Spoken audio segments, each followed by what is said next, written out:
Stewart Butterfield, President and CEO of Tiny Speck. The company that made Flickr, which is called Ludicorp, actually started out making a web-based, massively multiplayer game as well. So that was 2002, 11 years ago. We managed to raise a little bit of friends and family money, and we got far enough to build a prototype, and the prototype was well received, but we just couldn't, it wasn't something that was possible for us to build because it was a pretty big, ambitious project and it would have taken a couple of years. And so we cast around for something else to do with the technology that we had developed for the game, and that ended up being Flickr. Of course, there's a very different thing when we first started it than where it ended up. It wasn't really a switch to start Tiny Speck and work on a game, and this time obviously it was much easier to raise money. Unfortunately, it's just as hard to make a game, so we shuttered Glitch, the project that we were working on, at the end of 2012. Tiny Speck is a company I started with 3 of the other core members of the Flickr team. Some of us have been working together as long as 10 years. And we started it to build a web-based, massively multiplayer game, much as we did back in 2002 when we started Ludicorp, the company that made Flickr. In 2011, we launched Glitch, which is the project we were working on.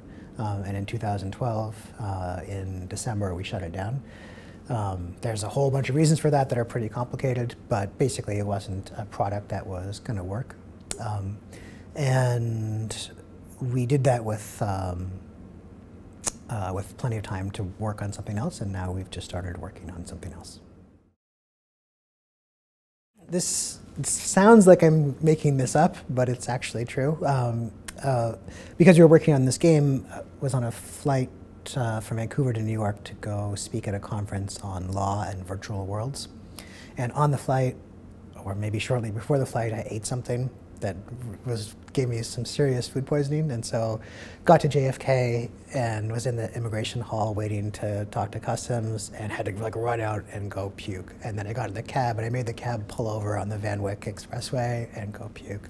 And finally got to the hotel, and there's the cab happened to pull up in front of the entrance where there's a literal red carpet, not that it was that fancy of a hotel, and I got out of the cab and puked all over it. And that whole night I couldn't sleep. I tried ginger ale and water, and at some point a strawberry milkshake from McDonald's that was open 24 hours. And I was literally having fever dreams and came up with the whole idea for Flickr somewhere between 3 and 5 in the morning. Yeah, so the idea came from food poisoning and fever, but that was really just the seed, and the rest of it evolved through working with a really talented team and a bunch of other people.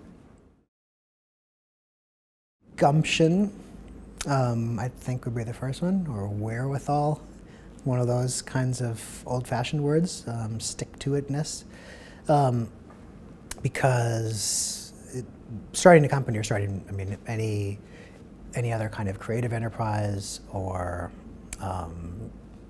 just setting off on yourself even when you're a teenager leaving home for the first time, it's pretty terrifying, and it's pretty easy to get turned around, to question yourself and question your decisions.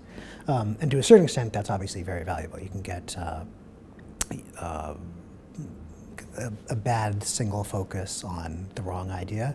So questioning yourself is good, but having the confidence, or maybe courage is a better word, in the face of whatever fears arise to keep going. The other one is be lucky. I think when I give that advice, be lucky, it's a little bit glib, but I think there's also looking out for those opportunities and being conscious and being aware and looking for opportunities to be lucky, because you can definitely put yourself in a position where luck isn't going to make any difference. I'm not sure if 5 years is enough of a timeline, but I think we might stop thinking about them as tech startups at some point soon, because the areas where disruption through technology is easy, in other words, in the tech industries themselves, or the information technology, have largely been disrupted.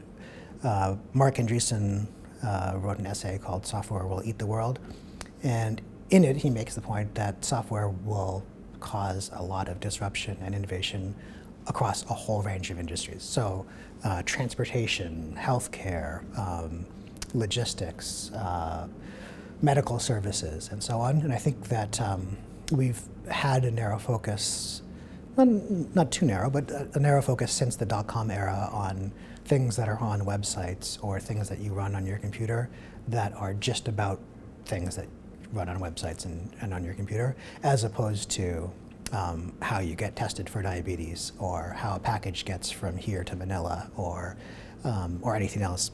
So I think 5 years is probably enough time for this really to a shift in consciousness to happen, where technology startups aren't just doing technology stuff. The broadening of the kinds of industries where technology work happens, I think, will continue, and certainly in 5 years we'll see more and more of that. Because right now, you look at the experience of checking into a hotel, or just buying stuff at a store, or how small businesses get things delivered.